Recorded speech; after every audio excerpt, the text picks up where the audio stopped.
Mas, prof, é pra confiar?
Boa noite, minha Boa gente! noite, pessoal. Felicidade de estar aqui, então, em mais um programa com todos vocês. E eu voltei, eu tinha saído, mas eu voltei. Agora tava na hora de... Agora é pra ficar, né? Tchê, tava na hora de tu querer dar uma trabalhada, né? Trabalhar, mas semana que vem eu fiquei sabendo que vai ter... O Bruno vai sair de novo, né? Ah, eu já tô... Olha aqui, eu tô achando já isso uma falta de respeito comigo. Só tu não sai. Porque eu não tenho férias. Esses aqui vão viajar. Ah, porque eu tenho que viajar, que eu tenho que ver a família, que eu tenho que trabalhar, não sei o quê. Eu tô aqui. E o trabalho aqui, nada, né? Nada. Aqui nada. O pessoal não tá nem aí. Né? Mas assim, ó, pessoal, vão compartilhando, vão curtindo, vão comentando aí já, tá? Que fortalece muito, a gente fica muito feliz, tá bem? Hoje o programa, Tomás, vai ser mais do que especial. Mas assim, ó, não vou te negar, Tá tá? nervoso. Tô um pouquinho nervoso. Um pouquinho com medo. Mas assim, mais nervoso do que eu tenho certeza que o Bruno tá mais. E eu acho que o Bruno tá mais nervoso que a gente. Certamente. Mas assim, acho que hoje o nosso programa vai render. Eu também acho. Acho que vai ser show. Nosso convidado, Pô, a tá gente tá aqui com ele na mesa. É, cara. As pessoas têm medo de chegar perto dele. E ele tá- Consideram ele um pai, Um né? O papai Mimi. É. Não, e o problema é que eu tô conversando contigo, ó. Eu tô vendo que ele tá me olhando, Me olhando, eu eu também. tô apavorado. Suando frio aqui, ó, escorrendo suor. Gente, gostaria então, com uma imensa alegria, de anunciar que hoje no programa, né, Vozes da Educação, anunciamos Luiz Fernando Minello. Olá, boa noite a todos. Então, me apresentando em audiodescrição, né? Eu sou um homem branco, cabelos grisalhos, olhos azuis, uso um óculos de metal, armação metálica, e visto, uma camiseta aqui com uma estampa de um leão. E é um prazer estar aqui com vocês, né? Com todo esse medo, entre aspas. Vamos vê-lo funcionando. Olá, pessoal, tudo bem? É isso aí. Minello, vou chamar assim como a gente costuma chamar. Muito boa noite, que alegria imensa estar aqui contigo hoje. Também é minha aqui, vamos ver se a gente consegue trocar uma ideia, né, pelo menos. Com certeza. Ver o que a gente pode falar sobre educação e sobre o que se tem nesse nível de debate. Né? É isso aí. A gente queria começar perguntando o que a gente pergunta quando a gente traz um convidado. Quem é o Minello? Da onde o Minello vem? Qual é a origem do Minello? O que come, aonde se alimenta, da onde... Faz um Tudo Globo isso. Repórter. Onde se esconde? Então nós vamos ficar aqui só fazendo isso no programa. Não, tá tranquilo, não. Em termos de formação, vamos falar na formação acadêmica. Eu fiz ensino fundamental, ensino médio, ensino superior, tudo dentro de universidades públicas, de instituições públicas. E comecei estudando na cidade de Tupaciretã, onde eu fiz o ensino fundamental e parte do médio. É aqui no Rio Grande do Sul? Fica no Rio Grande do Sul, na região perto de Júlio de Castilhos, Cruz Alta, naquela macro-região de lá. Concluí meu ensino médio em Santa Maria, na Escola Silon Rosa, fiz auxiliar de desenhista de arquitetura. Né? Naquela época eu fazia plantas, hoje já não desenho mais. Viu só, Bruno? Olha aí, tu que gosta de arquitetura, Mas né? era uma área interessante. Depois eu fui para biologia, fazia junto também farmácia, mas resolvi fazer a biologia licenciatura na Universidade Federal de Santa Maria. Me formei basicamente jovem ainda, com 18 para 19. Depois fui fazer mestrado na URGS, na área de paleontologia. Antes fiz uma especialização em anatomia e histopatologia. Fiz mestrado na URGS em paleontologia e geociências, na verdade, na área de paleobotânica, com megafauna triássica da região de Santa Maria. Depois fui fazer doutorado na Espanha em neurobiologia e depois concluí o doutorado em bem-estar animal aqui na zootecnia na Universidade Federal de Pelotas. E quando tu começou a atuar como docente? Eu terminei meu curso de graduação em 1997. Em 98 eu já estava dando aula no ensino médio e no ensino superior nas Faculdades Unidas de Bagé, a antiga FUMBA, que depois virou a Universidade da Região da Campanha. Ainda então sem mestrado? Sem mestrado. Nessa época eu fazia mestrado na URGS, administrava um museu no final de semana e ainda dava aula na quinta, sexta e sábado lá na Universidade de Bagé. Bom saber, então, que é normal do pessoal da biologia ter a agenda cheia, né? Não. Se sobrecarregar. O pessoal gosta... Foi aí. E depois eu vim sair de Bagé, quando virou para a Urcamp, eu vim para Pelotas em 92. Em 92 eu entrei na histologia, no departamento de morfologia, né, aqui da Universidade Federal de Pelotas. Basicamente esse assim é o caminhar, né? Lá no início era legal, porque eu ficava mais do que 48 horas quase dentro de ônibus, né? Caraca. Eu fazia o mestrado na URGS em Porto Alegre, dava aula em Bagé e trabalhava como um projeto de... Até essa semana saiu um documentário sobre isso, está sendo elaborado, publica-se em julho. Trabalhava num museu, administrando um museu, que era o Museu Paleontológico e Arqueológico Walter Ilha. Então eu passava dentro do ônibus, o ônibus era meu... Tu dormia, a casa era o ônibus, Era o lugar de corrigir prova, era o local de fazer amizade, era o local de preparar aula, era o local de tudo. E preparar aula naquela época devia ser um desafio também, né? Sim, porque tu tinha como... Quando nós tínhamos, assim, digamos, um recurso didático maravilhoso, era um projetor de lâminas, um retroprojetor. Cara... Que na época, quando a gente escrevia em cima da lâmina no retroprojetor projetado, aquilo era um auge. Assim, Pô, né? tá. A tecnologia. E a gente A reclama do tecnologia campo. não, era mega tecnologia. Tecnologia de ponta, né? E livros, tu tinha um projetor de livros, que tu prensava o livro contra o projetor e daí ele projetava o livro na parede. E era um recurso didático. Ou tu tinha livro e mesmo assim os livros eram escassos. Dependendo dos livros, tu tinha que fazer cópias. Considerando tudo isso, tá? Todo esse cenário, tu dava aula nessa época, tu acha que os alunos daquela época saíam melhores formados do que hoje em dia? É que era uma outra visão de formação. Vamos pensar assim, ó. Tu tinha dentro de uma turma, por exemplo, da veterinária, numa faculdade privada, né? Tu tinha lá dentro, assim, o quê? Geralmente tu tinha mais alunos, tu não tinha alunos atípicos nesse momento, nós não tínhamos inclusão, nós não tínhamos nada disso. Nem se pensava nisso. Nem se pensava nisso. Então vamos primeiro botar esse cenário, né? Porque eu acho que a gente tem que separar os cenários. Segundo, as pessoas estão pagando. Elas estão pagando por um ensino. Tu não estudar, tu não buscar, tu não correr atrás, pagando e pagando caro. Quando dói no bolso, muda a história, né? Muda bastante a história. E nessa época, o difícil era tu entrar numa universidade pública, porque o processo seletivo, através do vestibular, era muito seletivo. Ele era realmente uma faca que cortava bem o queijo. Diz assim, ó, a fatia mínima vai entrar e o restante da fatia tem que ser absorvido pelas universidades privadas. E tanto que as universidades privadas estavam nesse momento em expansão, né? Então, tu tinha outra clientela, era outro nível de alunos, era uma outra perspectiva. E os alunos qual era o método? O método tradicional é esse. Tu vai lá, dá uma aula expositiva, tu tens um livro como aspecto de reforço fora da sala de aula, e fora isso é a inovação com o professor e é tu buscar no docente a explicação e sair de lá. E uma coisa que era muito diferente, os alunos tinham o hábito, por exemplo, de copiar conteúdos, isso de reproduzir conteúdos, de trazer questões para a sala de aula prontas, em cadernos para te responder, porque tu não tinha outra fonte, muitas vezes, que o professor. Sim. Então, era bom, às vezes, fazer um questionário, alguma coisa, outro método, porque tu tinha que achar uma maneira de estudar. E era por livro, né? E era por livro. Não, tu não tinha internet, tu não tinha celular, tu não tinha nada. Era o livro, o professor e tu. Na verdade, era uma forma de tu registrar aquilo que tu tinha em aula. Como tu não tinha o acesso tão fácil como era hoje, tu registrava ali em aula, para quando chegar em casa tu conseguir Só que o estudar melhor, acesso né? fácil de hoje em dia gera um comodismo, né? Tipo isso da gente tirar foto do slide ou do quadro. Nunca que a gente volta a olhar aquilo. Tem gente que deve olhar, sim, mas verdade. a maioria não volta, cara. Mas essa gente que deve olhar, eu queria conhecer.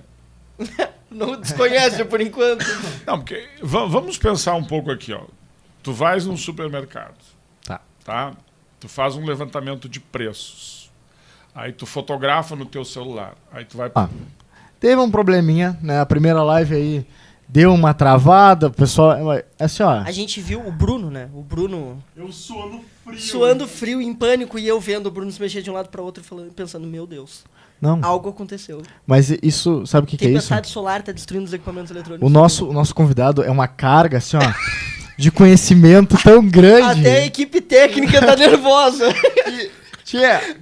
O YouTube caiu, o Facebook travou, as câmeras, assim, ó, pararam de funcionar, tudo. Mas agora a gente tá aqui 100%, tá?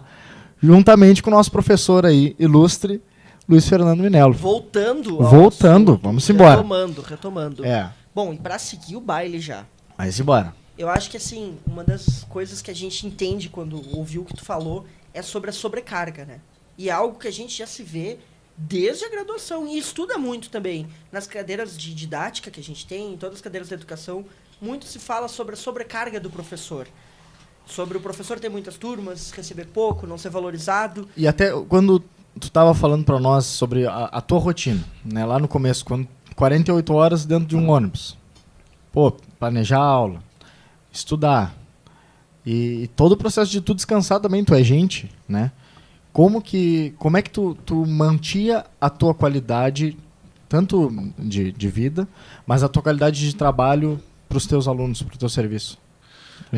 É uma questão de organização, né? Porque se tu vais pegar uma quantidade maior de compromissos, vamos pegar assim, ó, se tu pegando o ensino superior hoje, adaptando a nossa realidade de hoje, se tu vai fazer, o que tu tens que fazer? Tu tem um tripé de ensino, pesquisa e extensão. Tá? Tu não vai ser mais administração, que é uma das coisas que a gente esquece, que o professor também tem que fazer. Tá? Então, se tu pensar hoje assim, ó, tu não pode ser excelente em ensino, excelente em pesquisa, excelente em extensão e excelente em administração. Não dá. Se tu quer ser um pesquisador CNPq1, tu quer ter uma produtividade, tu quer entrar num pós-graduação, tu tem que ter uma dedicação à pesquisa maior do que à extensão. Né? Tu vai ficar com o ensino muito mais na pós-graduação do que na graduação. Tá? Então, tu vai ter ganhos de um lado, perdas de outro. Né? Então, tu vai ter... Se tu não quer fazer pós-graduação, tu vai ter que te aventurar ou vai ter que ter uma ênfase, se tu tem mais personalidade nesse sentido, para fazer a extensão, para atender a comunidade. Tem que ter projetos também, tem que ter uma série de coisas. Então, quando tu vais fazer dentro do ensino, da pesquisa e da extensão, tu tem que pensar que tu tem 40 horas. Tá? Tá. Nessas 40 horas, o limite máximo de horas que tu pode dar são 19 horas aula. Dentro de 40 horas, dedicação exclusiva. Ou a metade disso dentro de 20 horas, né? Que são os contratos que a gente tem de trabalho. Fora isso, tem que somar as outras 40 horas, tu pode ter a mesma quantidade de planejamento, vamos arredondar para 20 horas aula, tu poderia ter 20 de planejamento. Tu não precisaria fazer outras coisas. Só que tu não fazer as outras coisas, tu não vai progredir na carreira, porque tu precisa de pontuação. Só dando aula, tu não tem pontuação suficiente para chegar aos 140 pontos mínimos, que é aquilo que te dá a progressão dentro do teu relatório de atividades docentes, falando no caso da UFPEL, que é o nosso RAD. Né? Então, tu vai ter que fazer mais coisas, tu vai ter que fazer pesquisa, mas tu não é obrigado a ser o cabeça de uma equipe de pesquisa, tu pode ser colaborador numa equipe de pesquisa. Tu não é obrigado a ser o chefe da equipe de extensão, tu pode ser colaborador na equipe de extensão. Já no ensino, tu vai ser ministrante e tu vai ser responsável por turma. Né? Tu vai ser regente ou tu vai ser responsável por turma. Né? Então, o que tu vai ter que fazer? Tu vai ter que vincular. Se tu vai fazer extensão, tem que ter aluno. Se tu vai fazer pesquisa, tem que ter aluno. O ensino não vamos falar porque é a base. Então tá aí o aluno, né? Mas nos outros tem que ter aluno. Quantos alunos tu vai ter? Então aí começa a tua disponibilidade de ver quanto que tu vai te entregar para aquilo profissionalmente e quanto tu vai gastar de tempo, porque uma coisa é aquilo que vai no papel que diz que tu vai orientar 10 horas, 15 horas, mas a gente sabe que não é isso. Tem períodos em que todos os alunos têm que apresentar os relatórios, todos têm que apresentar publicação e aí todos estão juntos no mesmo tempo. Então às vezes tu passa metade do semestre só acompanhando o laboratório, dando algumas informações e coisa e tal, e o aluno fica fazendo. Mas na hora de redigir, Se tu tem 5, são 5 simultâneos. Se tu tem 10, são 10 simultâneos. Né? Então, aí o que vai acontecer? Alguma coisa tu vai ter que sacrificar. Sim. Então aí é uma questão de como é que tu organiza a tua vida. Tem gente que leva serviço sábado e domingo para fazer em casa, tem gente que não leva serviço para fazer em casa, tem gente que faz tudo na universidade e fica até 10 da noite. Exato, tem gente que fica até tarde na universidade porque não quer levar serviço para casa. Vai de cada um como se organiza. Né? Então, e agora, tu é obrigado a pegar tudo isso? Não. Se tu tá... Isso também faz parte, as tuas escolhas fazem parte da tua organização. Da tua organização, daquilo que tu quer fazer. É uma se tu prioridade, quer, né? se tu quer, por exemplo, eu administro o Instituto de Biologia, né? Que é uma parte da administração. Hoje a maior dificuldade que a gente tem dentro do serviço público é administradores. Ninguém quer administrar. Tá, o cargo de reitor até é disputado, tem eleições, tem tudo. Mas os outros cargos, tem diretor, ainda tem eleições. Mas tu pegar chefe de departamento, literalmente a gente traz as pessoas a cabresto. Vocês dão risada, mas ninguém quer. Por quê? Primeiro que tu vai aumentar a atividade de responsabilidade sobre manutenção predial, sobre a oferta de disciplina, sobre controle de projetos, sobre a frequência. Cada um negócio desses é um sistema que tu vai ter que entrar. Tu vai ter que entrar no Cobalt, tu vai ter que entrar no SEI, tu vai ter que entrar... Tá, Cobalt e SEI basicamente todos os professores entram, mas tu vai ter que entrar com mais funções dentro do Cobalt, mais funções dentro do SEI. Mas toma mais tempo, né? Tu vai estar num nível de controle, tu vai ter que fazer... Hoje não é mais SysRef, é SolGov, o controle de frequência de servidores técnicos administrativos.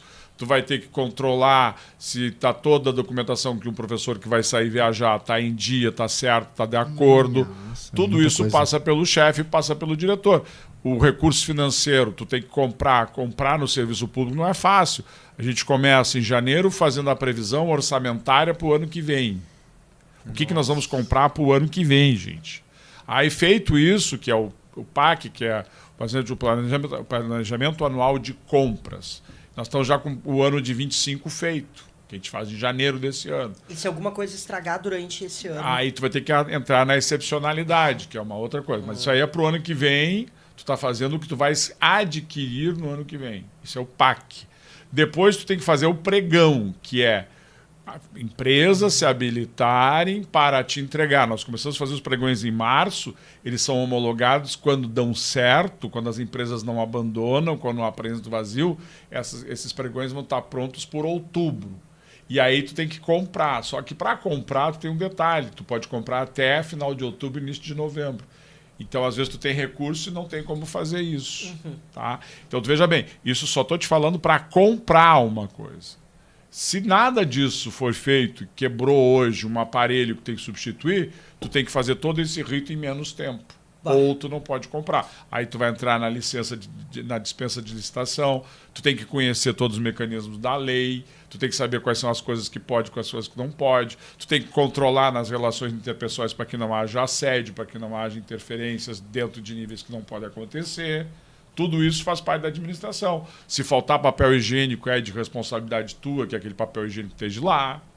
Então, quebrou uma descarga, tem que fazer uma OS, alguém tem que fazer isso, tem que ter um secretário para fazer, tem que fiscalizar que aconteça. Agora, terceirizado, a gente depende da empresa terceirizada a fazer, que às vezes não tem nem a habilidade, não tem o momento, tem que comprar aquele material. E às vezes não tem dinheiro também, né?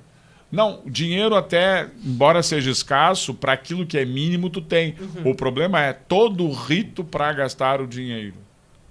Certo?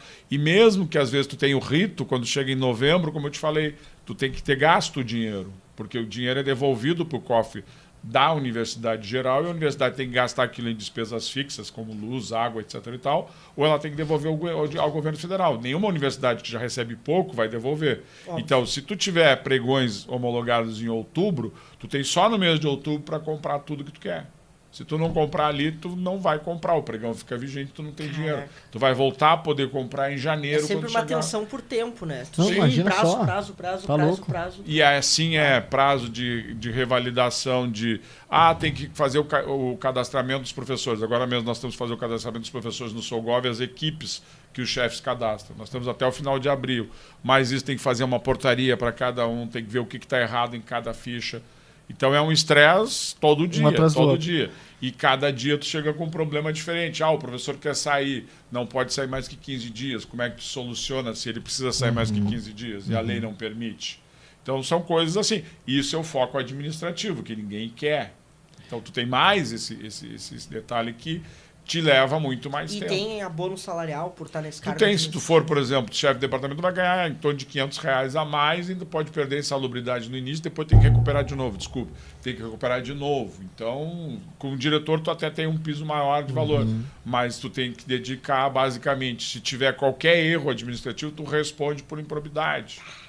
E aí, como diretor, assim, como é que tu busca conciliar isso com a parte de sala de aula? Porque tu ainda dá aula. Além de tudo isso, né, tu ainda atua em sala de E aula. não é só pra biologia, Não, né? É zootecnia, E medicina.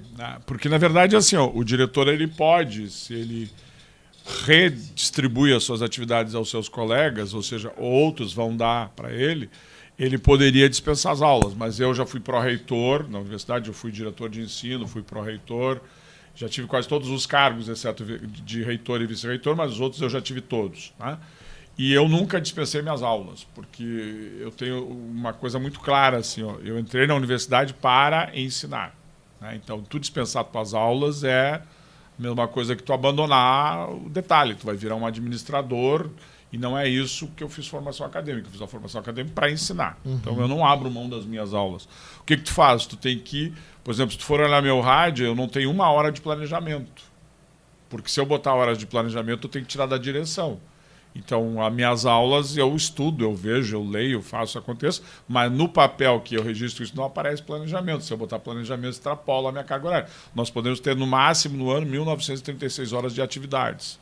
Se eu registrar as de estudo, automaticamente passa desse valor, então, e eu não pontuo, porque essas horas que tu tá para preparar a aula não pontua. E tu precisa ter a pontuação mínima para poder fazer. E passar dessas horas traz algum problema? Não, porque o nosso sistema não deixa registrar. E professor, como não faz ponto, nós não temos ponto, nós somos isentos de ponto, então não tem como tu registrar. Tá? Então, não existe hora extra para professor. Né? Sim, entendi. Então, nossos técnicos administrativos, se eles fizerem horas a mais e estiverem autorizados, eles têm banco de horas. Eles podem depois recompensar, tirar em dias isso. Mas o docente não tem, como nós somos livres de ponto, nós não prestamos ponto, tu não tem essa história. E tu tem que corrigir provas, tu tem que corrigir avaliações, tu tem que corrigir trabalhos, isso tudo está fora da atividade. Bah. É óbvio que tu gasta muito mais do que aquilo. Eu tenho uma filosofia muito clara, assim, até um fim de semana do mês eu comprometo com a universidade. 3 são meus. Então, se acumular o serviço, bom, então nós vamos dormir menos, vamos fazer menos coisa na semana. A gente teve um debate na sala de aula exatamente sobre esse tema, porque eu falei a mesma filosofia. Eu não gosto de comprometer meu final de semana. Se eu tiver que virar à noite durante a semana para fazer, com muito menos problema que tu, né? Eu viro, mas eu não comprometo o final de semana. Não gosto de comprometer meu final de semana. Eu viro, eu fico colher, eu canso, mas eu não viro. Mas uma coisa assim que eu costumo dizer também, a pessoa diz, eu tenho muito menos problema que tu. Não, ninguém tem menos ou mais problema que ninguém. Tu tens aqueles que tu tem carga para atender. Né? Então as pessoas dizem, mas tu tem a mente vazia, tá despreocupada, não sei o que lá. Não, cada um tem o seu nível de preocupação. Não, vamos parar de comparar as pessoas, porque todo mundo é diferente, entendeu? Essa mania de comparar é uma coisa assim que eu acho muito horrível. Esse é o aluninho melhor, esse é o aluninho pior. Não, são todos iguais, né? Típicos e atípicos, com as suas peculiaridades. E não dá para comparar. Tu não compara maçã com laranja. Exato. Diretor, professor e psicólogo. Agora, né? Não, são coisas humanas, entendeu? Não tem nem psicologia. É humanidade. Tu não pode pegar, por exemplo, querer que um peixe voe. Não adianta. Eu acho que... Às vezes seja um peixe voador. Sabe que às vezes acontece. Né? Tudo na biologia tem uma exceção. Sempre tem um porém, né? Nunca é 100%. Mas isso é muito... Um professor, eu acho que nós, como professores em formação também, é algo que a gente não pode deixar passar despercebido, não pode esquecer que, tipo assim, os alunos são diferentes e tem aluno que tem dificuldade em algumas coisas específicas, tem aluno que tem dificuldade, tem preocupações também específicas, né, da vida de cada um. Então, eu acho que a partir do momento que a gente dá o foco a isso também. E tem esse ponto de vista, nos ajuda no nosso trabalho, ajuda a chegar. A gente já conversava em um episódio sobre tu conhecer um pouquinho sobre o teu aluno.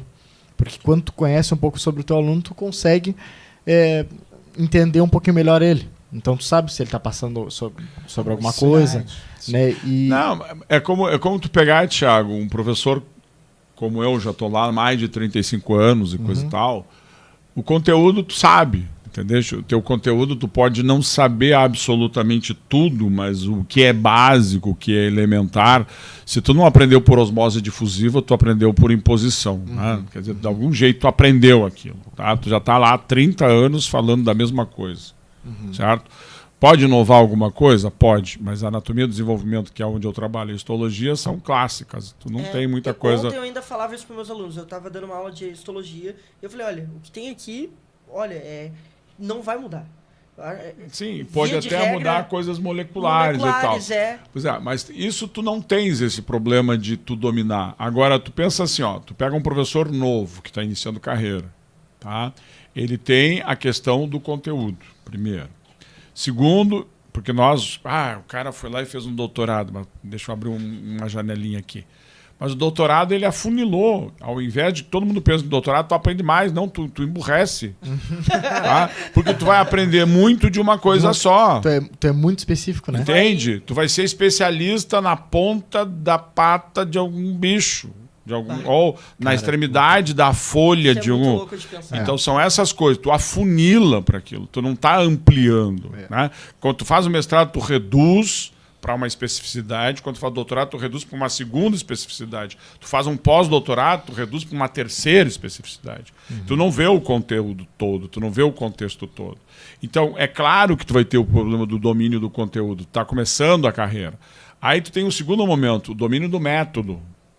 Porque uma coisa é tu saber conteúdo, outra coisa é tu saber ensinar o conteúdo. Então é o domínio do método. Né? O método de ensino e de aprendizagem. Tu pode ser um baita pesquisador, tu conhece muito sobre a disciplina que tu tem que dar e às vezes tu não consegue passar. Exatamente. Então tu tem que ter o domínio do conteúdo, tu tem que ter o domínio do método dentro do ensino e da aprendizagem. E aí entra a outra parte que tu está falando. As diversidades. E tu tem que lembrar que tu tens um período de 6 meses, para ser mais preciso agora, 15 semanas, que nós damos como 18, 3 são online, mas elas existem e são online, entende? Que tu não tem relacionamento humano online. Não tem. Tá? E aí tu tem que dar 15 presencialmente, e tu tem que pensar no conteúdo, tem que pensar no método e tem que pensar na avaliação, que é outro momento. Uma coisa é o método de ensino de aprendizagem, outra coisa é a avaliação. Então, tu pega um professor mais antigo que domina o conteúdo, que tem um método bom ou ruim, ele não vai mudar o método. Tá? Mas ele tem o quê? Diversidade. Ele tem típicos e atípicos. E aí a coisa começa a embolar o meio de campo. Porque agora tem gente que diz assim, mas se eu vou dar atenção aos atípicos, o que eu faço com os típicos? Tu tens que dar atenção a todos. A questão não é tu atender individualmente, a questão é o que tu tem que adaptar de método para aquele atípico. Né? E às vezes nós temos um problema, nós temos típicos que seriam, entre aspas, atípicos no silêncio. Tem vergonha de falar, tem vergonha... Não que eles sejam atípicos no sentido estrito da palavra. Mas é que são encabulados, são envergonhados, são tímidos, enfim. A gente entende um pouquinho, né, Bruno? Tem alguma maneira, tem algum problema Só da risada, né? Tem algum problema de comunicação da pessoa por natureza própria, entendeu? Então tu tem esse grupo também. Agora tu tem 40, as turmas são menores, nós chegamos a ter turma de 60, que era a média de alunos que a gente tinha. Tu não tinha como se preocupar com o atípico ou o típico, tu tinha que andar com a massa. Sim. Agora a gente tem turmas menores e com diversidade. E bastante diversidade. Bastante. Só que aí tu tens 2 momentos assim, só para concluir a ideia. Claro, desculpa. Tu tem aqueles que estão interessados em estar ali, e estão aqueles que estão ali por estar ali. E aí tu tem que pensar num outro problema que agora não é nem típico nem atípico, é querer estar. E cativar. Aí tu tem que pensar no cativar nos que não querem um dos estar. Mais complicados, né? Então tu vê quantas variáveis a gente já colocou aqui. Não é só dar aula. Não, tu tens que pensar. Outra coisa, a pessoa vai ter detalhes, vai acontecer coisas em sala de aula que tu não planeja. Tu vais hoje dar um conteúdo tal, e aí a pessoa traz uma experiência real dentro daquele conteúdo. O que tu faz? Tu vai ter que abordar. E talvez tu tenha que abrir mão de alguma parte daquilo que seria planejado naquele momento para te fazer. Só que para isso tem que ter o quê? Tu tem que ter domínio do conteúdo e jogo de cintura, tem que ter mais do que jogo de cintura, tem que ter segurança. Porque o aluno percebe quando tu não tem segurança. Sim. Então aí fica como a gente percebe quando a pessoa não tem segurança. Então fica complicado tu querer que a pessoa viva aquilo ali sem ela estar convencida de que tem que ser daquele jeito. E além disso tem pessoas que estão com a ideia de que não tem que ter avaliação. Tá lá, toma aqui. Tamo aqui. Um passeio praticamente. Eu não diria dessa forma, mas que passear sentado durante quase 2 horas é uma coisa complicado, né? É um passeio chato, né? Sem passar um ônibus, sem passar uma paisagem, sem passar nada, sempre a mesma pessoa lá na frente. Acho que eu não iria nessa excursão, tu entende? Entendo. 100%. Não, e é até legal que a gente está conversando esses assuntos, porque é bom, porque muito do pessoal não conhece esse teu lado. E eu lembro do primeiro dia, que eu falei assim pro Thiago, gente, porque eu fiz a tua disciplina no normal, no semestre normal, 4º, 5º, não lembro agora. Quarto semestre, porque a gente foi a primeira turma. Eu tava com muita coisa, eu tranquei. Aí eu voltei agora, falei, não, vou fazer agora, chamei o Thiago, só que eu tinha muito medo de ti. Aí eu falei pro Thiago uma vez, não, eu preciso ir falar com ele pra perder o medo. Porque eu tenho um problema sério. Se eu fico com medo do professor, se eu não gosto do professor, eu não aprendo mais o conteúdo. O que é, Bruno? Oi? Não. Acho que tinha me chamado. Chama-se bloqueio. Eu tenho esse bloqueio.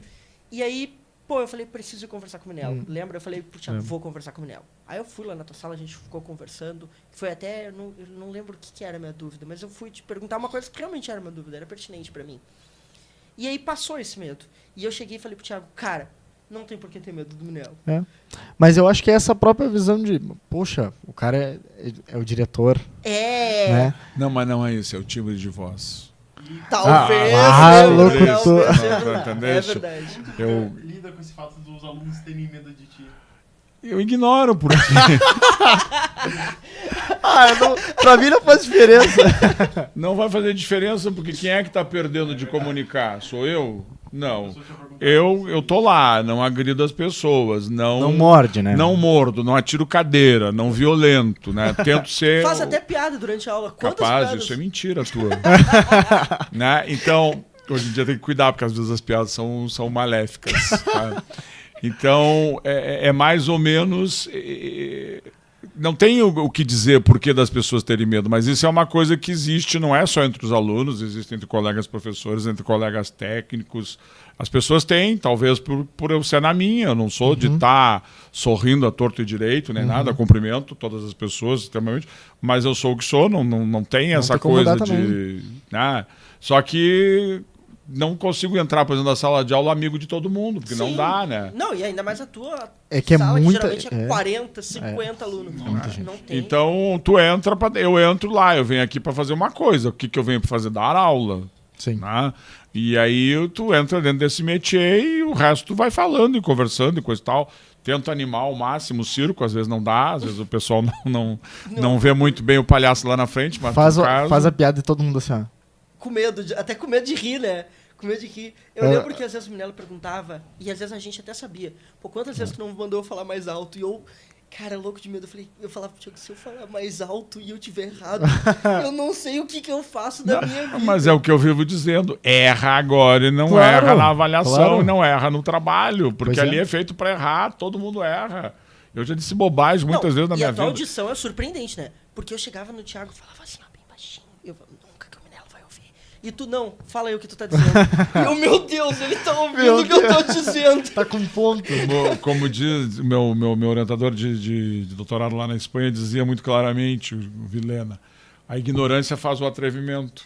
Né? E a gente tinha um experimento assim que ele fazia com os iniciantes na pós-graduação que era bem interessante.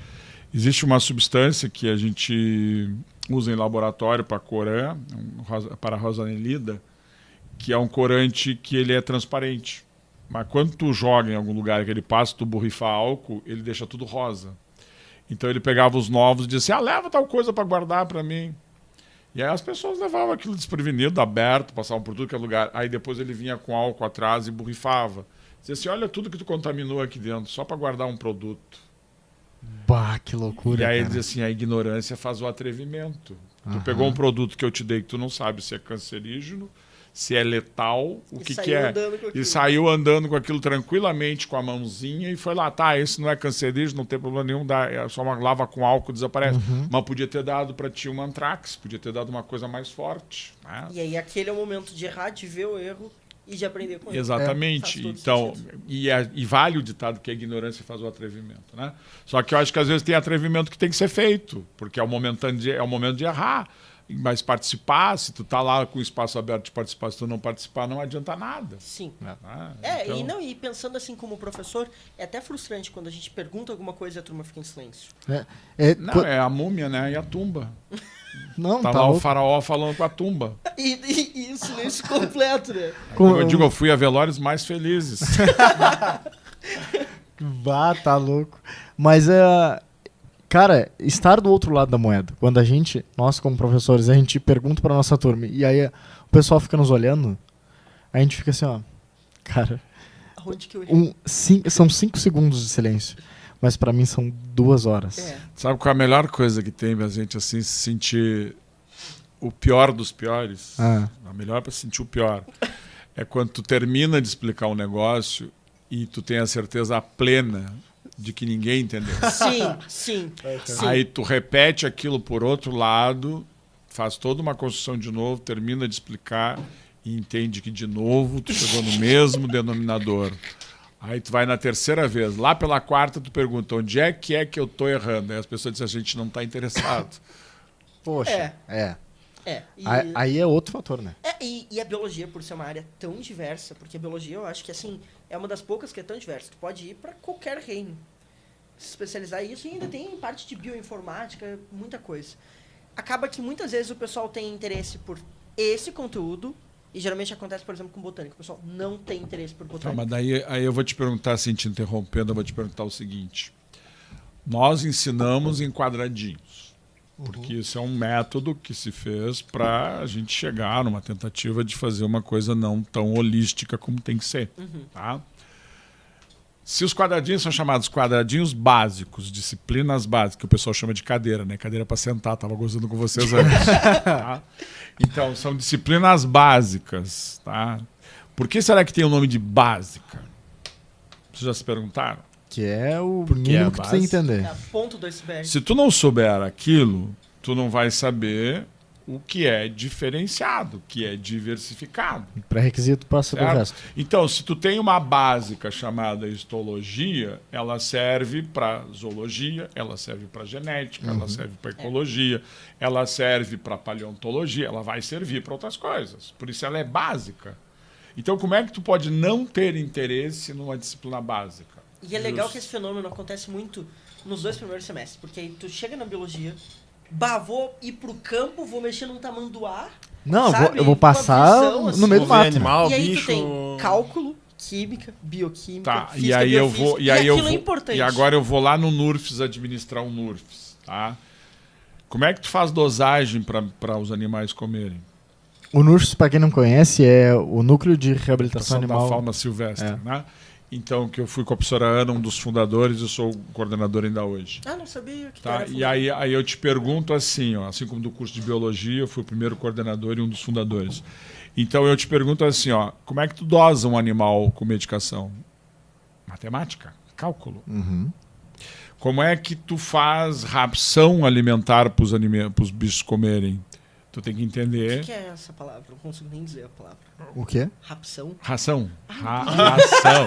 Que uma rapção deve ter sido a minha dicção. Tá? Não, a ração para animais. Tu tem que saber sobre composição animal, tem que saber sobre composição mineral, sobre composição Fisiologia, vegetal. eu imagino. Ah, tu vai dar uma planta para o animal comer. Tu tem que entender de botânica. Ou então tu vai dar a planta errada. Tá? Por exemplo, as amoras, os veados comem folhas de amoreira. Se eu não sei o que é uma amoreira, eu dou o que para eles comerem? Capim?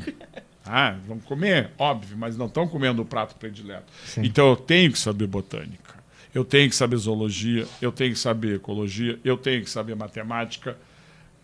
Por isso a disciplina é básica.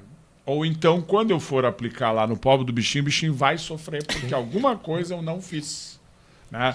Ou eu vou dar a dose errada porque eu não sei fazer cálculo, né? Ou eu vou dar o vegetal errado porque eu não conheço planta, ou eu vou fazer um manejo errado e não vou identificar o bicho certo, vou pensar que eu estou com um ratão, depois eu achando que eu estou com uma lebre sendo exagerado, né? Mas pode acontecer. Né? Uma vez me trouxeram, aqui um parente, não, uma vez me trouxeram, não vou dizer aqui para não ficar chato, trouxeram dentro de um vidro um jacaré gigante para nós tratarmos lá. Sim, veio escoltado, veio com tudo o jacaré. Aí o pobre do jacaré saiu correndo, subiu pelas paredes e saiu de cima do é. Eu tava pensando, imagina o Mas tamanho desse foi um jacaré, né?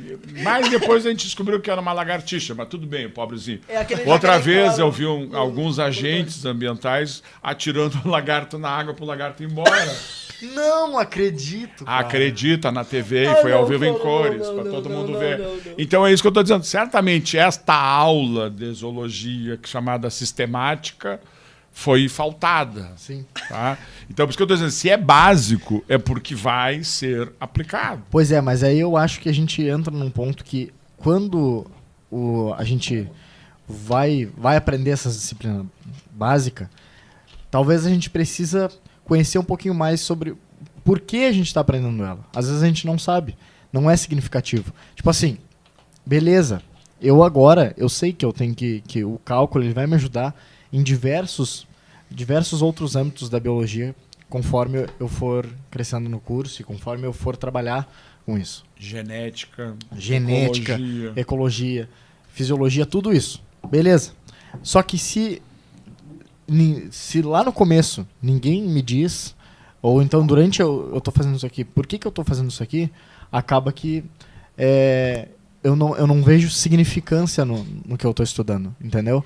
Mas talvez seja aí o que eu te falei, tu pega professores novos ou professores que não são da área, como as básicas são ministradas por todas as áreas, pelo Instituto de Física e Matemática, pelo Instituto de Biologia, ou seja, tu tem professores diversificados, talvez esteja faltando isso, né? Mas não posso dizer que seja. Mas realmente, se tu não fizer aplicada a disciplina, não mostrar onde a disciplina tem valor, vai ficar vago, entendeu? Mas às vezes, mesmo tu fazendo mega aplicado, tu mostrando onde é que tu aplica, tem alunos que dizem assim, mas eu não vou trabalhar com bicho. Bom, tudo bem, mas a aplicação é para isso. Claro. Né? E se tu tiver uma emergência, tu não pode... É que nem o médico. O médico ele é especialista em gastro, em uro, em nefro, sei lá. Tem as especialidades. Mas antes de tudo, se tiver alguém morrendo, ele é médico. O biólogo, ele não é um biólogo universal para tudo, mas ele tem que saber que coisas básicas da biologia, ele é biólogo. Sim. Né? Então tu tem que responder por essas coisas. Tá. Pode não, tem um exemplo que no caso, acho que todo mundo aqui, pelo menos nós três aqui, a gente sofreu muito com, inclusive foi a única cadeira que a gente ficou em exame, pelo menos eu fiquei em exame. Essa cadeira eu fico louco. Foi disciplina. Perdão, disciplina. Foi bioquímica. Tudo bem que a gente fez na pandemia e também a gente pecou em não prestar tanta atenção, porque por N fatores, inclusive falta de atenção dentro de casa. E é uma disciplina fundamental em praticamente todas as cadeiras que a gente veio depois. Fisiologia, que foi logo em seguida, que, nossa, como fez falta a bioquímica. Tu usa a bioquímica em tudo. Sim. Porque se tu for fazer funcionalidade, histofisiologia, exatamente, tem bioquímica. Tá, mas e aí, nós, como professores, né, a gente chega em sala de aula, a gente tem que saber o geralzão. Porque aí a gente tem que passar todo esse tipo de... Todos os conhecimentos, tem que passar um pouquinho de cada coisa, tem que ensinar um pouquinho de cada coisa para os nossos alunos. Aí, beleza. Como é que eu faço esse meio termo de saber de tudo um pouco, sabe? Até quando a gente conversando no off, tu até me comentou que lá no começo do curso de biologia, tu foi professores de várias áreas, né? Da biologia. A disciplina que faltava eu entrava para dar. Pois é. E aí como é que tu fazia esse Aí tu tem assim, ó, o que é em cada disciplina o esqueleto axial? Uhum. O que é de conteúdo que realmente interessa saber dentro daquilo ali? O que na histologia, o que na fisiologia, o que na paleontologia, o que na ecologia realmente interessa dentro daquilo lá?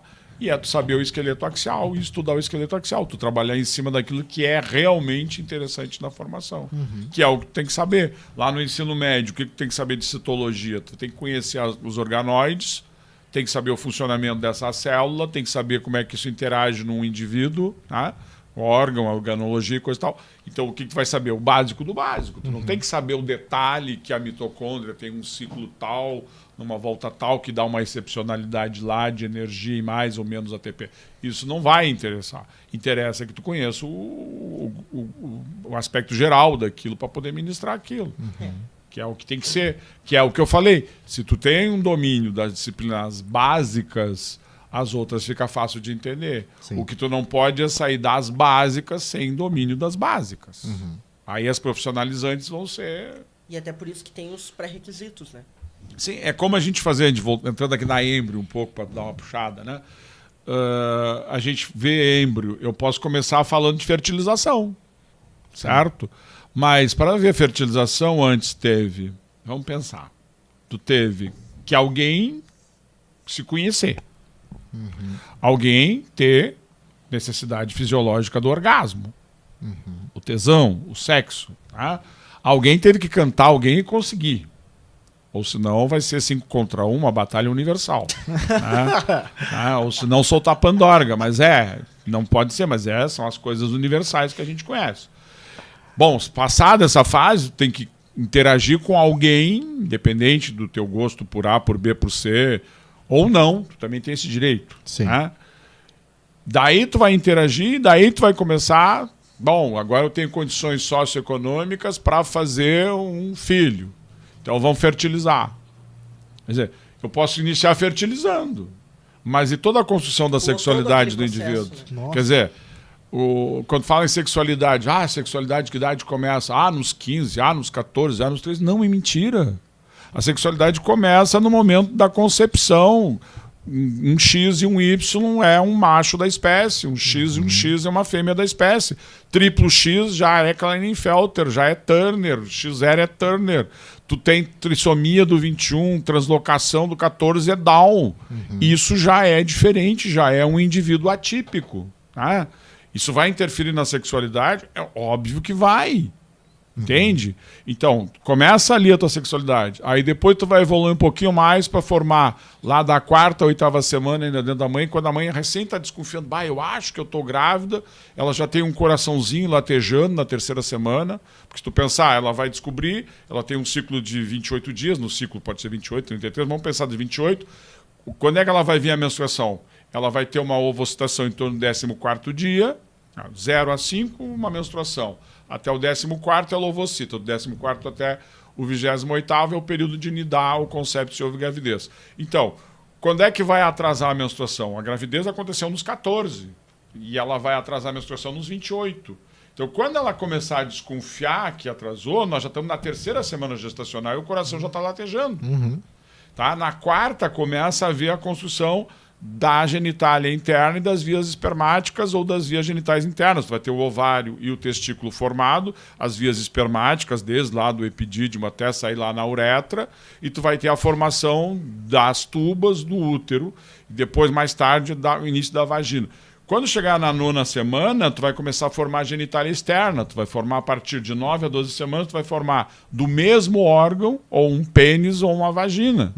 Certo? Com toda a genitália externa, a bolsa escrotal, o clitóris, os pequenos lábios, grandes lábios, etc. Tal.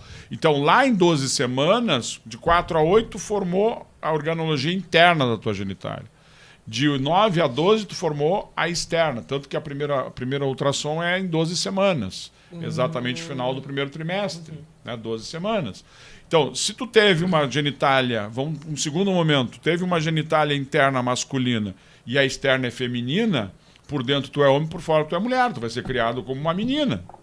Vale o contrário, tem uma genitália interna feminina e a externa masculina, tu vai ser criado como um menino e por dentro tu é uma menina. Sim, tu inverte. Se chama pseudo-hermafroditismo. Ou tu pode ter um hermafroditismo verdadeiro. As duas genitálias internas, masculina e feminina, e as duas externas, que é o intersexo, basicamente, que a gente tem, que a gente não consegue definir. Nós estamos em 12 semanas gestacionais, nós não saímos de dentro do útero ainda. E já estamos definindo o passo da sexualidade. Que loucura, cara. Aí tu vai nascer, bom, lá quando chegar em torno de 10 anos e meio, 11 anos e meio, dependendo, se for na Amazônia, 7 anos e meio, tu já tem a primeira menstruação, tu já tem as primeiras ejaculações, depende do calor. Quanto mais horas luz dia, mais cedo a gônada vai amadurecer. Quanto menos horas luz dia, mais tarde a gônada vai amadurecer. Então nós aqui, em torno de 12 anos e meio, temos lá as primeiras atividades sexuais fisiológicas. Ou seja, a menina vai ter um endurecimento das mamas, vai ter um aumento do volume da genitália externa, vai ter entumecimento clitoriano, vai vir a menstruação, né? Vai começar a ovocitar. O menino vai ter ereção, vai ter ejaculação. Pode ter problema? 500. Às vezes vocês veem meninos que têm né? Não houve uma troca de voz, uma questão de testosterona que afetou as cordas vocais de maneira equivocada. Uma pergunta. Agora tu falou, me girou uma chavezinha. Eu, em casa, assim, às vezes a mãe conversa que, pô, na minha época, as mulheres parecia que demoravam mais para ter corpo de mulher. E hoje estão tendo corpo de mulher mais rápido. Isso se deve ao aumento da temperatura, então, do planeta? Na verdade, nós temos a ver com horas-luz-dia, né? Temperatura também, mas mais é horas luz-dia. E mais também dieta alimentar, que também começa a mudar. Muda mecanismos melatoninínicos, mecanismos serotoninérgicos e outros mecanismos que alteram toda essa fisiologia.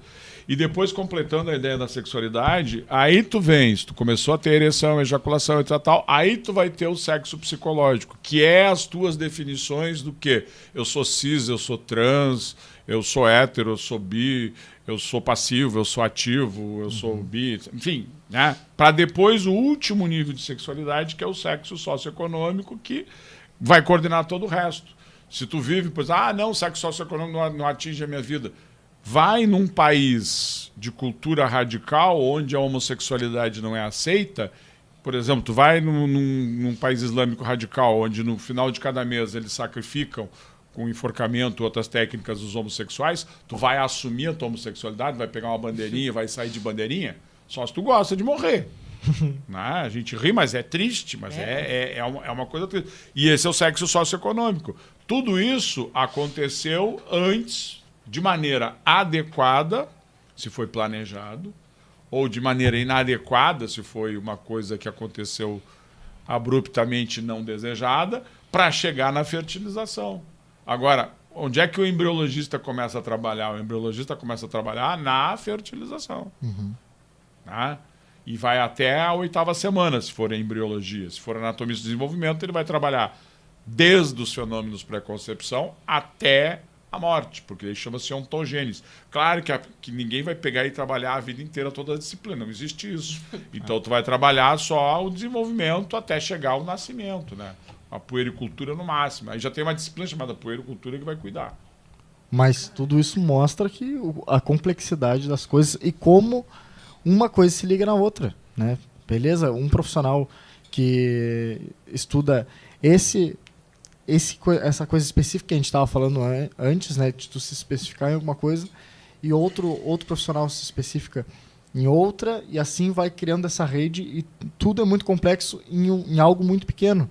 Em um espaço determinado, curto de tempo, né, quando a gente fala, por exemplo, sobre a concepção, né, tanta coisa que a gente aborda, tão complexo que é, e como deve ser, como nós, professores, quando a gente tem que passar isso para o nosso aluno, a gente tem que abordar de uma forma assim, como é que a gente faz isso para passar esse conhecimento para o nosso aluno, né? É toda essa complexidade que, imagina, tu tem que estudar. Tu estuda durante anos, tu tá ali...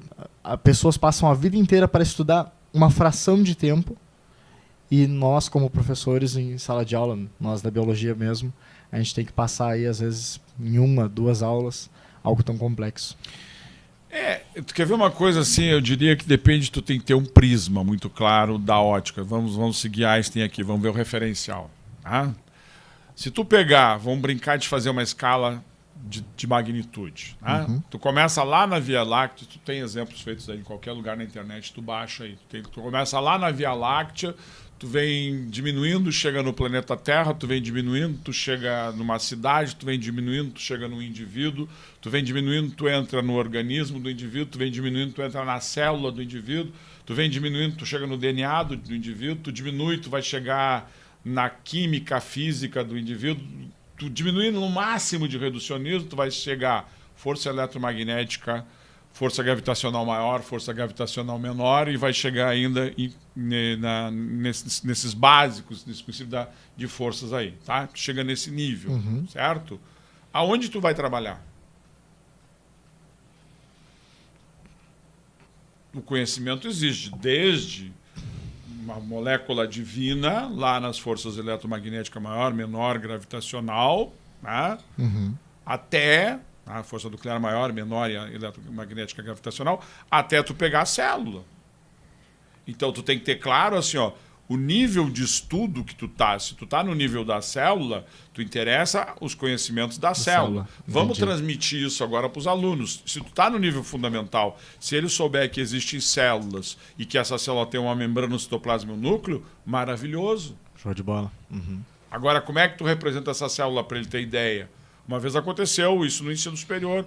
Eu com uma mitocôndria feita gigante de barro cozido, né?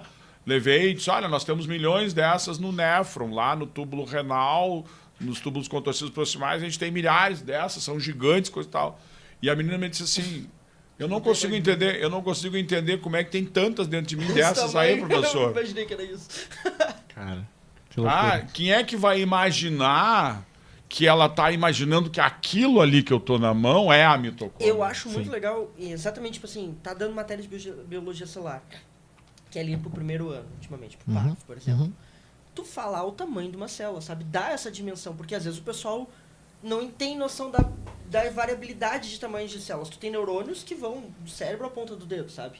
Tu tem células que são menores que outras, tu tem espermatozoides, tu tem o óvulo, tu tem o ovo, tu tem algas que são unicelulares, que são grandes, mas tem vários núcleos.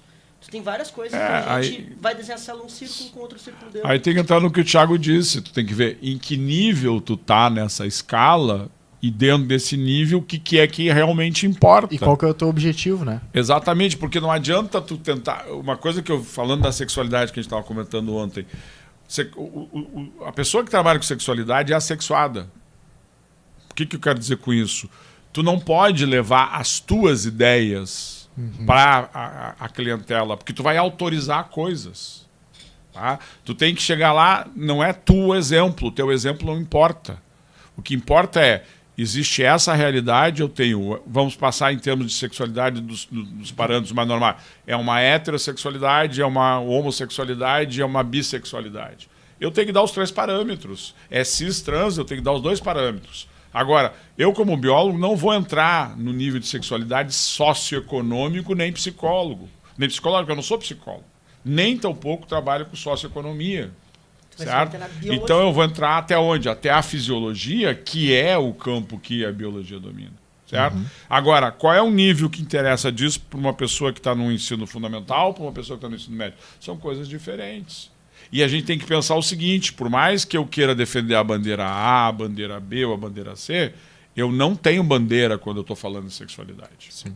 Porque senão tu autoriza a pessoa. Às vezes tem alguém que está ali louco para, entre aspas, assumir uma sexualidade A, B ou C. E quando tu diz que isso é normal, isso é coisa tal, a pessoa diz, ele está autorizando.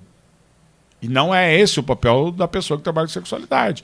O papel é dizer, existe isso dentro da nossa sociedade é tratado desta forma e acontece, tem o preconceito, não tem o preconceito, mas em sexualidade a coisa que mais vale é o respeito. Se tiver respeito, não interessa mais nada. O resto é só respeito.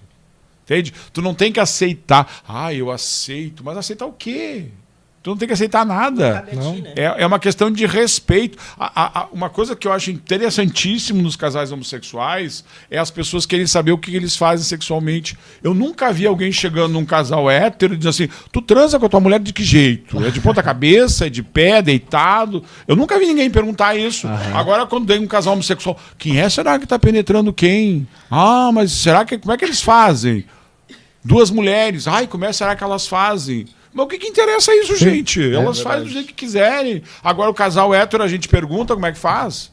Talvez seja muito mais deturpado o que esteja fazendo do que aquele casal homo está fazendo. Então, é por aí que começam essas coisas. Então, a gente tem que ter muito claro que o respeito é a regra. Se tu respeitar, não precisa aceitar, não precisa fazer mais nada. Só respeita, tá tudo legal. Eu acho que esse é o nosso papel como professor, né? Lidar com todos os conceitos, lidar como tem que ser lidado, né? E acima de tudo, sempre frisar esse respeito, frisar trazer essa imparcialidade também de não impor nada, né? Que senão acaba que é um desserviço, mais um desserviço do que um serviço. Não, é uma angústia a mais para quem já está angustiado. É verdade. É verdade. É verdade. É verdade. Tu levar uma angústia a mais para quem já está angustiado, é como eu costumo dizer assim, se tu vai mexer numa coisa, vai com a certeza que tu possa depois aguentar as coisas que virão dali para serem resolvidas. Ou então não mexe. Tá? Se tu vai trabalhar com sexualidade, tu tem que ir com a mente aberta para que todas as formas e concepções e coisas que apareçam sejam respeitadas. E tu vai ter que saber lidar com isso, mesmo não sendo a tua convicção ou a tua opinião ou o teu tipo de escolha.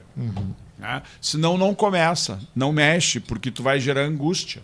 Tá? É que nem a gente pensar que sexualidade as pessoas sabem. Vou falar um exemplo aqui para a gente mais ou menos terminar nesse assunto, talvez continuar, não sei, por vocês, estou à disposição. Uma vez eu estava dando uma palestra sobre sexualidade e aí a pessoa sempre chega, eu tenho um amigo... Né? Sempre Depois, amigo, né? eu tenho um amigo, que o amigo... Tu conhece assim, até o suspiro do amigo, é uma coisa interessante. Assim, como ele uma amiga que fala sobre esse amigo. Exatamente, né? E aí eu tenho um amigo que, quando ele se masturba, ele machuca o pênis. Eu digo, mas como machuca o pênis? Não usa um cuspe, um copinho d'água, um lubrificante, nada? Não, até dá umas cuspidas, mas não pode então machucar, tem coisa errada. Me explica como é que esse amigo faz. O cara tá falando fogueira. Tá? O cara tá falando fogueira. Quem é que vai imaginar que a pessoa tá... mais natural é pandorga, né? Solta a pandorga. Não, ou 5 contra 1 também, a mesma coisa. E aí a pessoa vai imaginar que o cara tá fazendo foguinho. É que nem os maracujá, a história dos maracujá que tu conta. Essa história é uma clássica, essa história é clássica. Agora fiquei pensando como é que ele sabe tanto do amigo, né? Mas isso a gente nem pergunta para não ficar encabulado, né? Mas as pessoas é muito interessante. O pior é quando é uma amiga que sabe do amigo que tem... Mas a gente como é que sabe esse detalhe até da sudorese da pessoa, né? É uma coisa interessante. A gente sabe que existe o negócio de que não posso ser eu porque eu vou me expor. Mas se tu tá falando com uma pessoa que tá falando sobre aquele assunto, é óbvio que aquela pessoa já tem uma mente, no mínimo, aberta para estar... E é interessante que quando a pessoa que fala do amigo, quando alguém vem falar do amigo pra ela, a primeira coisa que ela pensa é essa pessoa tá falando dela mesmo. Mas quando ela tá falando, ela não pensa que a pessoa tá sabendo que é dela, né? Mas isso eu acho que é uns quadrinhos, assim, que todo professor, uma hora ou outra, quando chegar nesse tipo de assunto, vai chegar, né? A única coisa a fazer é o que eu falei, respeito. Se tu respeitar, tá tudo tranquilo, cara. Não tem que saber mais do que isso. Acho também. Nelo, a conversa tá muito boa, tá? Muito, muito boa. É um prazer imenso te ter aqui e poder compartilhar e conversar contigo, né? Só que a gente tá apertado de tempo. Mas antes, eu acho que é legal uma coisa. Nelo, olha pra aquela câmera ali, ó. A tua câmera. E dá uma mensagem para os teus ex-alunos, os teus atuais, os teus futuros. Uma mensagem de amor e carinho. Passa um amorzinho, ó. Que aí o pessoal já vai... Pegar ele desprevenido. Pega ele desprevenido. Não, uma coisa assim que dá para deixar de mensagem e falando com vocês claramente, é a seguinte. Se houver respeito, não precisa ter medo. Isso acho que basta, né? Porque o medo é fruto da falta do respeito. Porque quando tem respeito, tu não precisa ter medo por mais ninguém. Só isso acho que resume tudo. Resume tudo. Perfeitamente. Com certeza resume tudo. Muito bem resumido. Então tá, minha gente. Muito obrigado pela Muito presença obrigado. de cada um de vocês. Pelos problemas, por estarem aí mesmo com os problemas técnicos. Exatamente. Nos aguentarem. Nos aguentarem. Espero que, pra mim, pra nós, com certeza, essa conversa foi essencial para nossa formação, para o nosso programa. Tomara E que pro público. tomara que para cada um de vocês também, tá bom? A gente agradece imensamente. Esse episódio vai ficar gravado lá no YouTube, tá? Tudo certinho, A gente tudo vai arrumar editado. esses problemas técnicos, É. vai editar, vai ficar zero. Então, 0 bala, só chegar, pode assistir 1000 vezes, pode assistir quantas vezes quiser, vai estar lá sempre disponível, tá bom? Minelo, novamente, muito obrigado pela tua presença, obrigado. tá? Eu que agradeço o convite de vocês. Quando necessitarem, a gente está à disposição. E vamos né? necessitar outras vezes, com certeza. Com Porque certeza. Tranquilo. ainda tem muito pra falar. Então, minha gente, muito obrigado, viu? Esperamos vocês na próxima quarta-feira, 7 horas da noite, estamos aqui de novo com o programa É Pra Copiar. Valeu, gente. Valeu. Valeu.